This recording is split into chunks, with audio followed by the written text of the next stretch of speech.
9.7 FM in Accra and Kumasi, on Love 99.5 FM. We are on over 30 affiliates across Ghana's 16 regions. We are on Dreams FM and A1 Radio in Bolga, Tanga Radio Max in Takrady, ATL FM in Cape Coast. We are on Kekeli Radio in Ho and Lalonyo FM in Hohoi. You can also listen on Twitter Spaces, Facebook and myjoyonline.com. In this edition, minority piles pressure on government to act to cushion Ghanaians in a time of rising fuel prices, calling on government to implement subsidies if they can.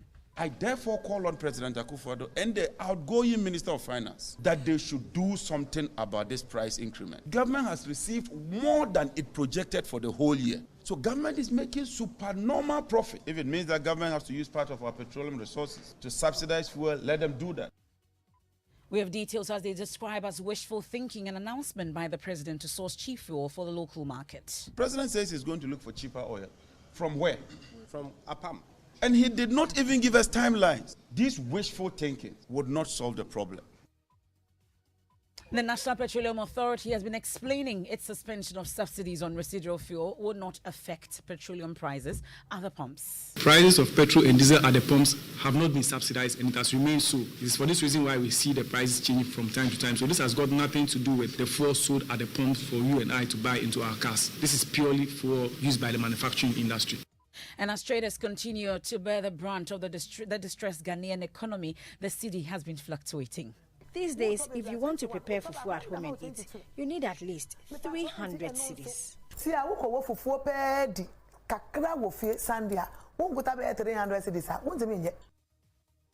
In the midst of all this, I'll tell you how one company is bringing relief to its staff in the face of the rising economic hardship. Increments in salaries, or probably double the salaries, because I hear Nestle has done same for their workers, and I hear Casapreco has also done same for their workers. So I mean, if every employer can do that, it's okay. And what happened to President Akufo-Addo's vision to make Accra the cleanest city in Africa? We have more in today's edition of Joy News Tracker. On a scale of 1 to 10, how would you rate government's performance in terms of the promise to make Accra the cleanest city in Africa? I'll give 1. We have sports. Former Ghana international John Penzol has tipped Ghana to reach the final of the 2022 FIFA World Cup. And in our build-up to Adum Praise 2022, set to come off on Friday, we hear from the headline artist Travis Green. He's done so much for me, I cannot tell it all.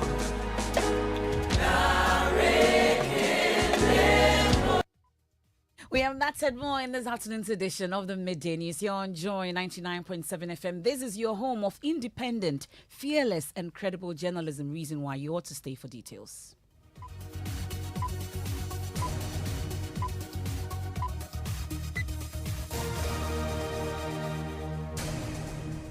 Many thanks for your company once again. This afternoon, minority in Parliament is mounting pressure on President Akufo-Addo's government to cushion Ghanaians in the face of escalating fuel prices. Diesel is selling for more than 23 cedis, whilst petrol is hovering around 18 cedis. Speaking to journalists, minority spokesperson on energy, John Jinapo, said government has been making supernormal profits from the rise in prices of crude on the international market and must use that to cushion the Ghanaian consumer.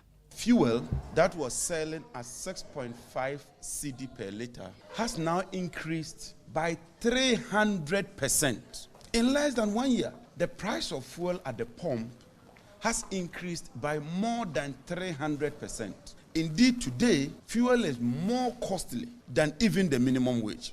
I've never witnessed that in my life. Today, as we speak, a gallon of diesel sells at about 105 Ghana cedi.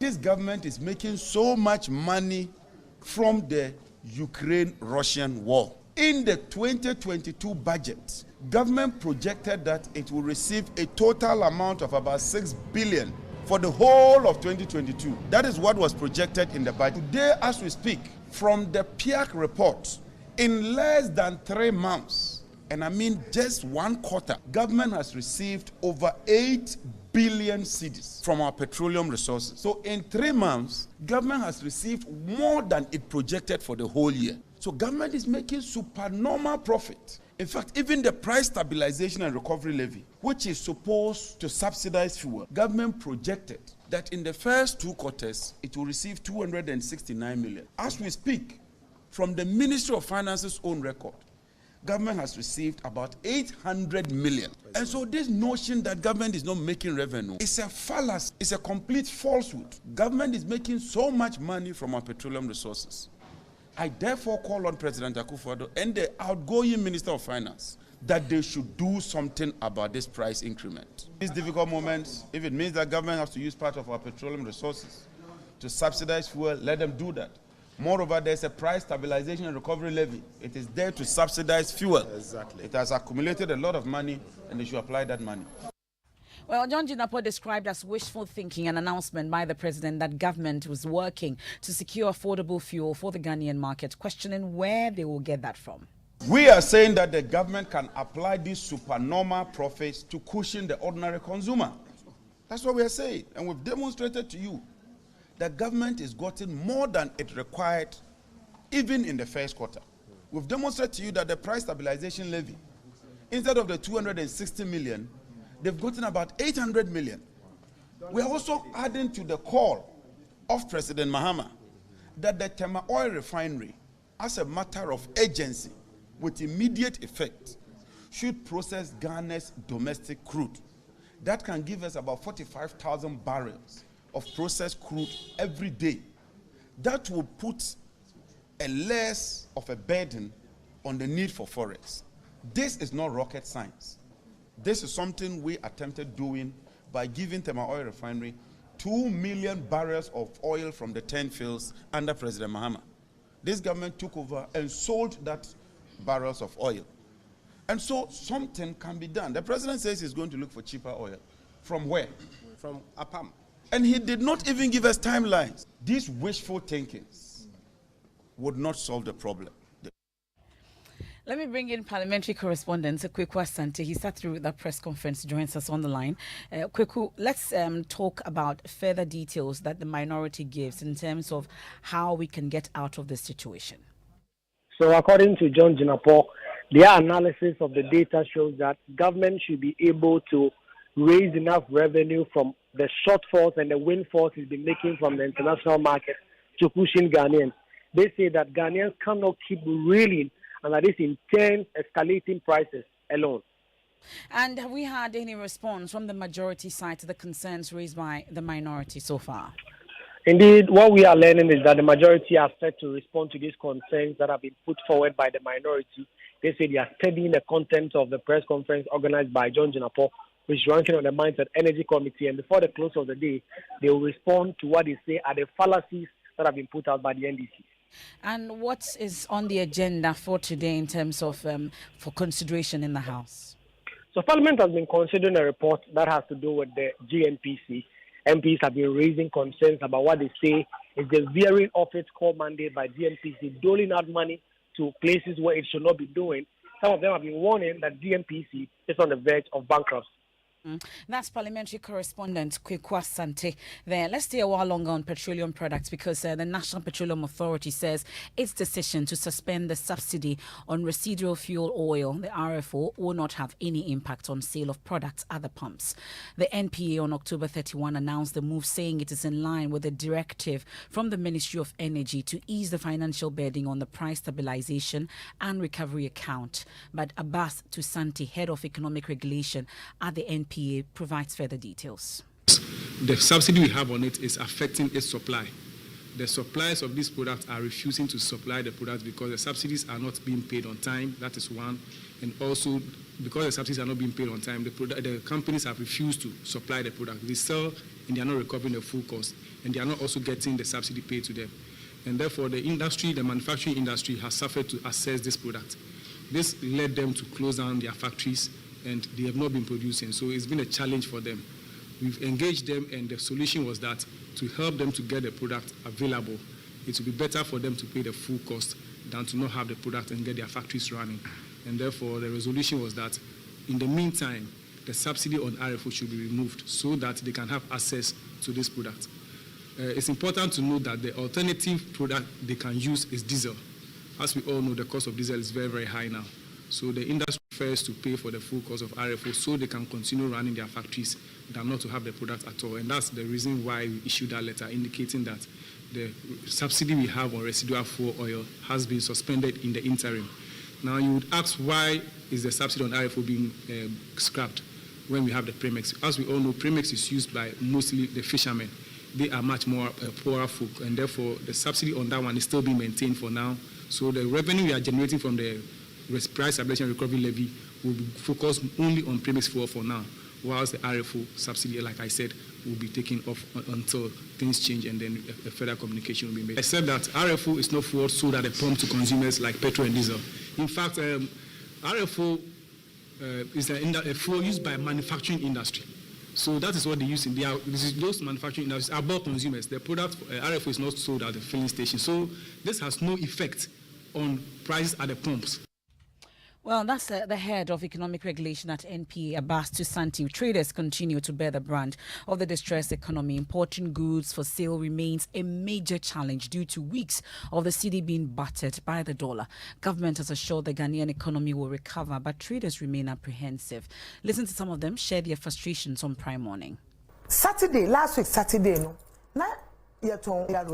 Last week Saturday, the product was selling for 12 cedis, 50 pesos for wholesale. Then on Thursday, they indicated the decision to increase the price. So we didn't know the price then. On Monday, they announced it was 20 cedis. Is it my fault?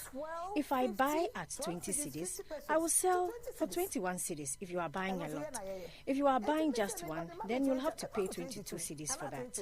These days, if you want to prepare fufu at home and eat, you need at least 300 cedis. See, I will go for 4 pedi.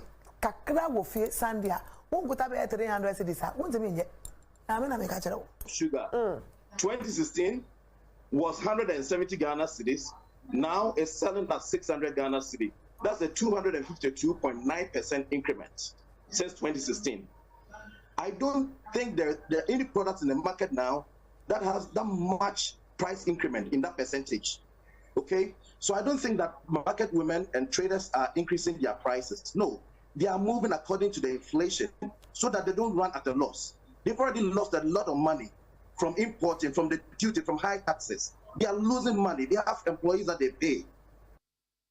Well, let's talk about the fluctuation of the cedi. Kofi J is a data analyst with Joy Research. He joins me in studio with more. Kofi, let's talk about how the cedi performed in the last 7 days. Well, exactly 2 weeks ago, the retail market was trading $1 for about 15 cedis 40 pesos. Currently, the rate has dropped significantly from the 15 cedis 40 pesos to a market average of 13 cedis 40 pesos in some selected forex bureaus. Now, although the cedi has enjoyed some stability against the dollar MFR, it is important to also point out that, the available retail rates have been fluctuating, but not as acute as, the 2 or 3 weeks ago. Okay. Well, but the story is different in some other African countries. It's actually doing well. Their currencies are doing well. Let's talk about the Zambian kwacha, for instance, and its relationship with the IMF program. So Zambia in 2020 became the first African nation to default on its foreign debt, but quickly worked their way to reach a staff agreement with the IMF before the end of 2021. Now, after restructuring their debts, they were given the green light to run a 1.3 billion IMF bailout, which officially started about 3 months ago. Now, let's look at the effect.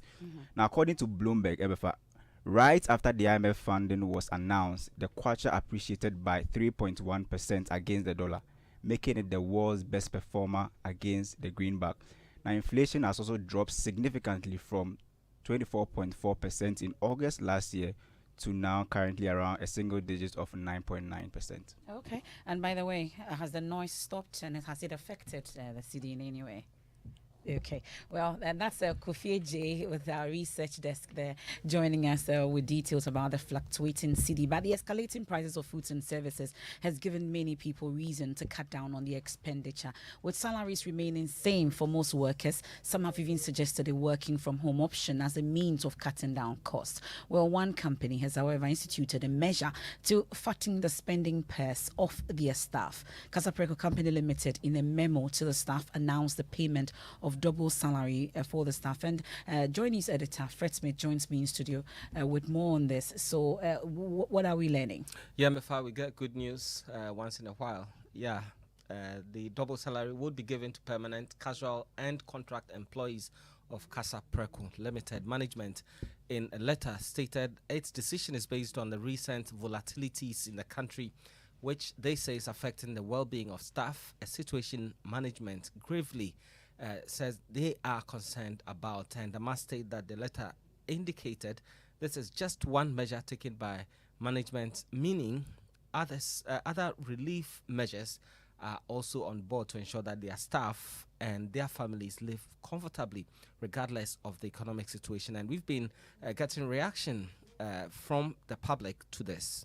Increments in salaries, or probably double the salaries, because I hear Nestle has done same for their workers, and I hear Casa Preco has also done same for their workers. So I mean, if every employer can do that, it's okay. It is true that cost of production has gone up, but cost of prices has also gone up. So, I mean, they can find a way around it, because I'm not sure the price they were using 2020 is the same price they're using now. So, I mean, they can still work around. For me, I think my employer should double my salary. Things go up. The economy now, Charlie, is in shambles.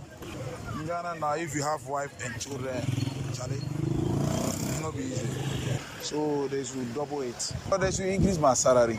Because now the economy is hard. Our salary cannot reach us.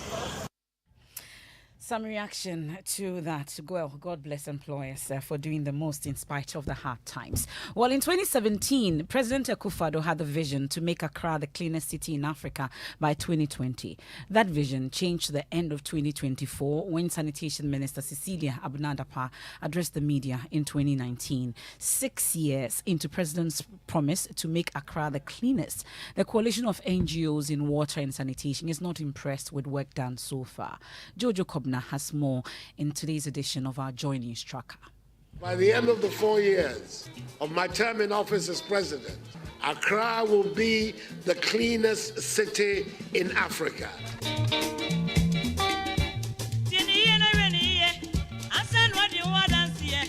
It was a promise that gave the country hope. To sanitation watchers, it was a right signal to residents to keep the environment clean. For many years, the city of Accra has been infamous for its filth. Streets, markets and drains are adorned with filth. President Akufo-Addo launched a national sanitation campaign and laid out a plan to attain the promise to make Accra the cleanest city in Africa. Successive Ghanaian governments have tried to reverse this trend and inculcate a habit of greater discipline in the care of our surroundings. It has not succeeded. My government intends to make a fresh start. In 2019, Sanitation Minister Cecilia Abunadapa, realizing that the promise could not be achieved, extended the deadline to 2024. Inshallah, the president will go for 2 terms, and at the end, Accra would have been, and we are on course. God is in control, and the battle is still the Lord. 6 years down the line, the zeal to clean up Accra has waned.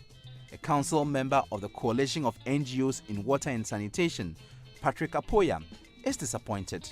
On a scale of 1 to 10, how would you rate government's performance in terms of the promise to make Accra the cleanest city in Africa? I'll give 1. First and foremost, the preparatory agenda that should have put us on track to pursue it was never put in place. That's number 1. There's nothing on the ground.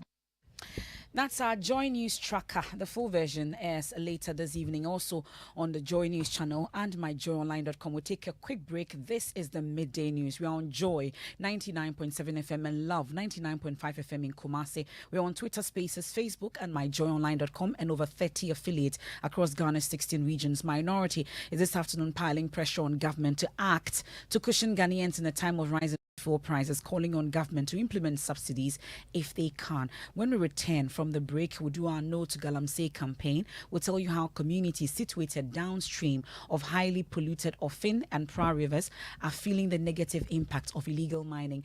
And we're getting ready for our Doom Praise 2022. It's coming off on Friday, and we'll hear from our headline artist, Travis Green. You've done so much for me, I cannot tell it all.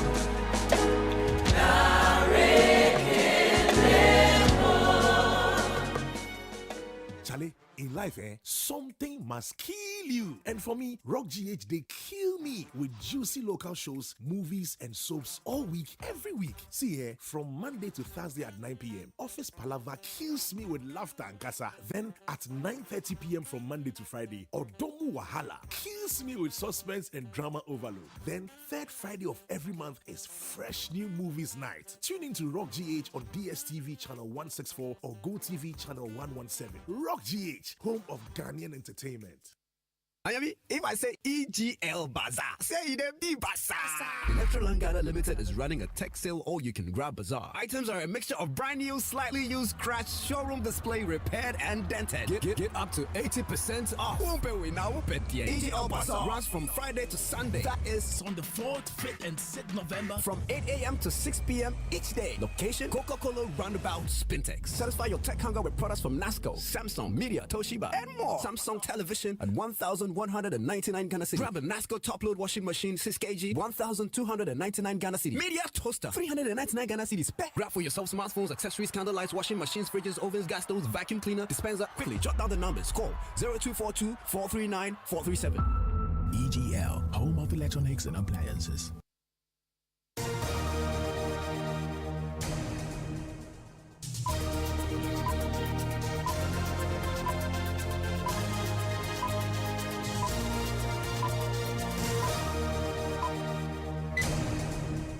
Thanks for staying with us here on the Midday News. Let's do sports. Tahiru Fentuo, what's the latest?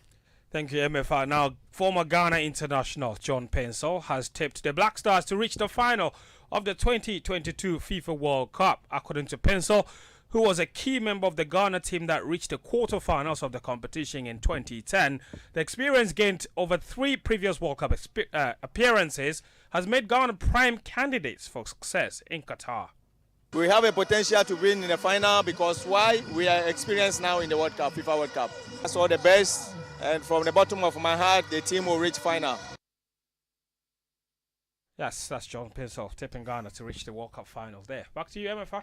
Thank you very much. Let me take you to the Ashanti region where scores of people are stranded as the passport office is still unable to issue applicants with their passport. The situation has persisted for months over what the Foreign Affairs Ministry says is due to the shortage of booklets. But despite assurances to resolve the backlog of applications, some applicants in the Ashanti regional capital, Kumasi, continue to wait in queues at the passport office without hope of receiving their passport. Love FM's Emmanuel Bright Kweku reports. It's been 3 months now since Kabla, not his real name, began the application process to secure a passport from the passport office in Kumasi for his wife.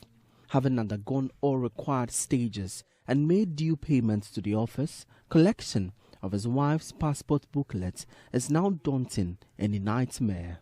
He was rescheduled to receive the passport booklet weeks ago, only to be told on the slated date to come back 2 months later for unknown reasons. She's using it for an application outside the country.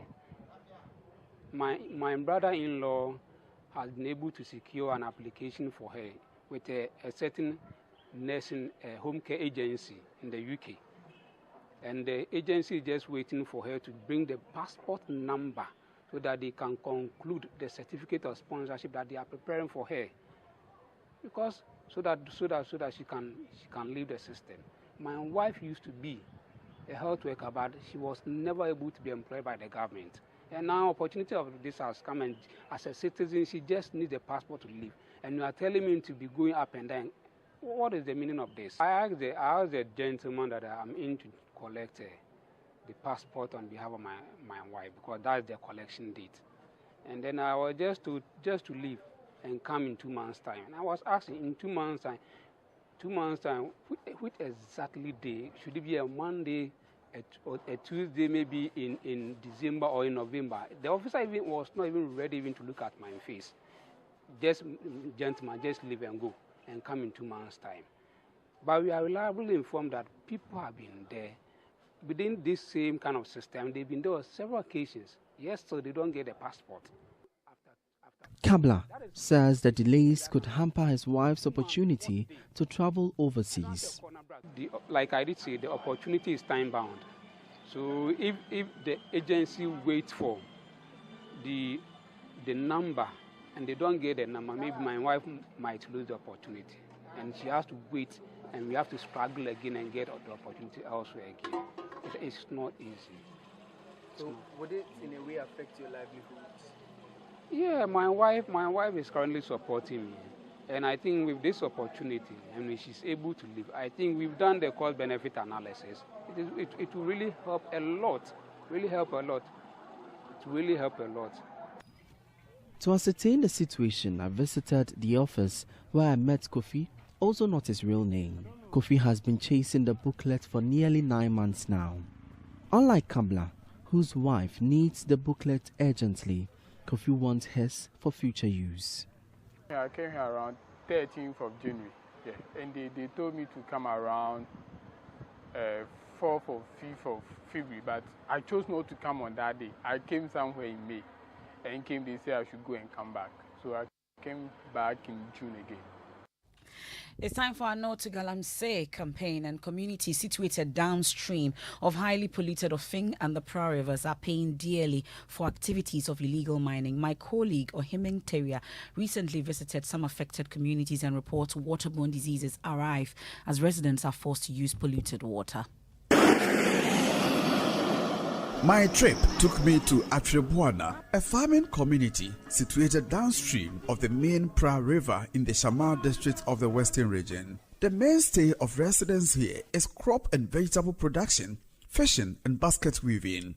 Residents depend on the Pra River for their livelihood as they use water from the stream for household chores, including bathing, irrigating crops and fishing activities. Like Beposo, Supom Dunkwao and Bogogope, the community, with a population of about 1,000 residents, is feeling the negative impact of illegal mining activities. The river has been polluted and its color turned milky. The Ofin River is a major tributary of the main Pra River, which enters the Gulf of Guinea in nearby Shama in the Western region. At 6 a.m., children, some as young as 2 years, are seen taking their bath in this stream before school. One of them is Andrews Techi, a JHS2 student. As a practice, he and other children in this community take their shower in the stream every morning. This has become a routine for Andrews and many children in this community. When we wake up, this water that day we come and bath. We don't have water, that's why we came here and bath. As a first-time visitor, I wondered why these kids would use dirty brownish water from the much polluted Pra River to wash down. It is obvious turbidity in the water is extremely high, above the Environmental Protection Agency's recommended limit. It is common to see Pra and other river bodies affected by illegal mining where harmful chemicals such as mercury are used in this state. Though Talo Ghana in 2016 commissioned a mechanized water project to supply residents of Atrebuanda with clean drinking water, residents can no longer get wholesome water for their household needs due to equipment breakdown. The Assemblyman for New Junction Amisa Krombo Kokope electoral area, Alpha Justice Wonche, laments the situation. Yes, this is the only source of water. From, let's say, 1.5 years, 2 years, they all bath at this point. Early in the morning, you see them, no matter how the weather, if it is even chilled weather or if it is hot weather, this same river that they bath in before going to school. Well, in a related development, the Attorney General's office says it has 11 witnesses ready to testify in support of its belief that Aisha Wang has 4 years engaged in illegal mining. This was disclosed by Director of Public Prosecution Yvonne Atakra Obuobisa, who told an Accra High Court that all evidence the state has in its possession has been available to lawyers for the Chinese national. Ms. Wang is accused of being a mastermind of various Galamsey activities in the Ashanti region. There's more on that on myjoyonline.com, but we are getting ready for this Friday. You've done so much for me, I cannot tell it all.